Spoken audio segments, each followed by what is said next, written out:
ഭഗവതേ വാസുദേവായ. ശ്രീ വിഷ്ണു സഹസ്രനാമ സ്തോത്രം നാമം 108.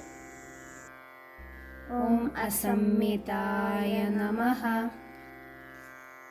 ഹരേ കൃഷ്ണ കൃഷ്ണ കൃഷ്ണ ഹരേ ഹരേ, ഹരേ രാമ രാമ രാമ ഹരേ ഹരേ. നാമം 108. സംമിതഃ. പാകത്തിൽ അല്ലെങ്കിൽ തുല്യമായി എല്ലാറ്റിലും സ്ഥിതി ചെയ്യുന്നവനാരോ അവൻ സംമിതൻ.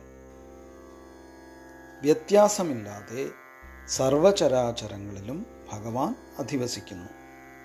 വസ്തുക്കളുടെ ഏറ്റക്കുറവുകളനുസരിച്ച് ഭഗവത് ചൈതന്യം കൂടുകയോ കുറയുകയോ ചെയ്യുന്നില്ല.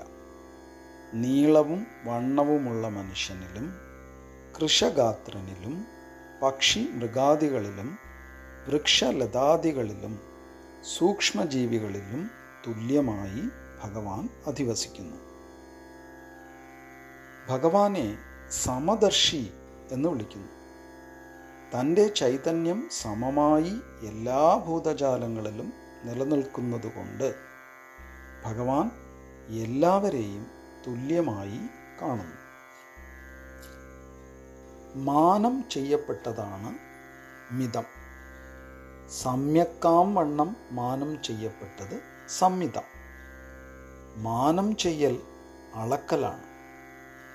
അനന്തവിഭൂതികളുടെ പ്രഭവമായ ഭഗവാനെ അളക്കാൻ ശ്രമിക്കുന്നത് അസാധ്യമാകയാൽ ഭഗവാനെ അസംമിതൻ എന്ന് പറയാറുണ്ട്.